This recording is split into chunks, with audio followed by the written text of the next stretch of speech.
জনজাতীয় মানুহবিলাকে বিশেষকে আজি বড়ো মিচিং কাৰ্বি ৰাভা তিৱা এই গোটেই জনজাতীয় লোকসকলে আসলে গাহৰি পালন কৰে প্ৰতি ঘৰতে গাহৰি থাকে আনফালদি অসমৰ কিছু সংখ্যক লোকে বৰ্তমান সময়ত আপোনাৰ ব্যৱসায় ভিত্তিত গাহৰি পালন কৰে প্ৰায় লাখ লাখ মানুহে গাহৰি পোহ পালন কৰি আসলে নিজৰ পৰিয়ালটো চলায় এই মুহূৰ্তত যদি আপোনাৰ থাইলেণ্ডৰ কোম্পানীক আমাৰ গাহৰি ব্যৱসায়টো যদি গতাই দিয়া হয় তেতিয়া হলে আমাৰ থলুৱা যিবিলাক গাহৰি ব্যৱসায়ী তেওঁলোকৰ কি অৱস্থা হ'ব সেই আমাৰ থলুৱা গাহৰি পালকসকলক পেটে ভাতে মৰাৰ ব্যৱস্থা হিমন্ত বিশ্ব শৰ্মাই কৰা নাই নে গতিকে কোনো কাৰণতে এডভান্টেজ আসামৰ নামত থাইলেণ্ডৰ কোম্পানীক আমাৰ অসমৰ যেটো বজাৰ গাহৰি বজাৰ কেতিয়াও তুলি দিবলৈ দিয়া নহব সেই কথাটো অতি স্পষ্ট ইতিমধ্যে গাহৰি পালক সন্থাই এটা কথা ঘোষণা কৰিছে যে তেওঁলোকে আন্দোলন কৰিব আমি সেই আন্দোলনৰ সমৰ্থন কৰিম আৰু কোনো কাৰণতে অসমৰ থলুৱা মানুহৰ হাতৰ পৰা গাহৰিৰ যেটো মাৰ্কেট সেই মাৰ্কেটটো কেতিয়াও বহিৰাগত যেটো থাইলেণ্ডৰ কোম্পানী সেই কোম্পানীৰ হাতত তুলি দিয়া যেটো সিদ্ধান্ত যেটো হিমন্ত বিশ্ব শৰ্মাই একপক্ষীয় সিদ্ধান্ত লৈছে এই সিদ্ধান্ত কোনো কাৰণতে অসমবাসী ৰাইজে নামানে সেইটো অতি স্পষ্ট কথা তেওঁ মানে মালিক বুলি ভাবিছে তেওঁ অসমৰ মালিক তেওঁ যি ইচ্ছা তাকে কৰিব যোৱাবাৰ আপোনালোকে দেখিলে যে এডভান্টেজ আসাম পতাৰ পাছত যে লোকপ্ৰিয় আন্তঃৰাষ্ট্ৰীয় বিমানবন্দৰটো আপোনাৰ আদানীক সমজাই দিলে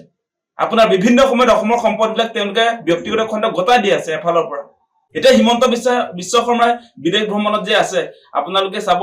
এফালৰ পৰা চুক্তি কৰি গৈছে এবাৰ চুক্তি কৰি মানে অসমৰ যিবিলাক সম্পদ বাকি আছে গৈ সেইবিলাকো আসলতে বহিৰাগত বিদেশী যিবিলাক কোম্পানী সেই কোম্পানীবিলাক তুলি দিব গতিকে এই সিদ্ধান্ত কোনো কাৰণতে আমি মানি নলওঁ সেই কথা আমি স্পষ্ট কৰি দিছো এনেকৈ আমাৰ থলুৱা মানুহৰ হাতৰ পৰা গাহৰিৰ যেটো বজাৰ সেই বজাৰখন থাইলেণ্ডৰ কোম্পানীৰ হাতত যি ধৰণে তেওঁ তুলি দিবলৈ চক্ৰান্ত কৰিছে সেইটো কেতিয়াও মানি নলওঁ আমি সেই কথাটো অতি স্পষ্ট এতিয়া মানে আপোনালোকে নিশ্চয় দেখিছে যে আমি কি আশা কৰো যে অসমৰ যিবিলাক থলুৱা খিলঞ্জিয়া যিবিলাকে গাহৰি পালন কৰি জীৱিকা নিৰ্বাহ কৰি আছে যিবিলাকে এটা বজাৰটো দখল কৰিবলৈ যত্ন কৰিছে সেইবিলাকক আসলে চৰকাৰৰ ফালৰ পৰা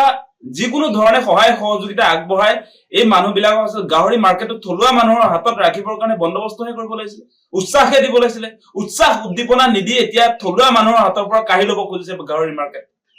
থলুৱাৰ পক্ষতে হিমন্ত বিশ্ব শৰ্মা বহিৰাগতৰ পক্ষত মানে থাইলেণ্ডৰ কোম্পানীক আমাৰ গাহৰি মাৰ্কেটটো তেওঁ এৰি দিব খুজিছে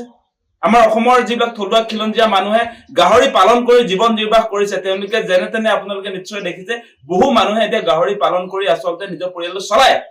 এই মুহূৰ্তত এনেকুৱা সিদ্ধান্ত আসলতে অসমীয়া বিৰোধী যেটো হিমন্ত বিশ্ব শৰ্মাৰ চৰিত্ৰ সেই কথা পুনৰবাৰ প্ৰমাণ কৰিছে গতিকে আমাৰ স্পষ্ট কথা এনেকুৱা ধৰণে আমাৰ অসমৰ থলুৱা খিলঞ্জিয়া লোকসকলক পেটে ভাতে মৰাৰ যি ব্যৱস্থাপনা হিমন্ত বিশ্ব শৰ্মাই কৰিছে ইয়াক কোনো কাৰণতে আমি মানি নলওঁ সেই কথা স্পষ্ট কৰিছো যিকোনো খবৰৰ বাবে যোগাযোগ কৰক 7099017330 লগতে 7099017110 নম্বৰত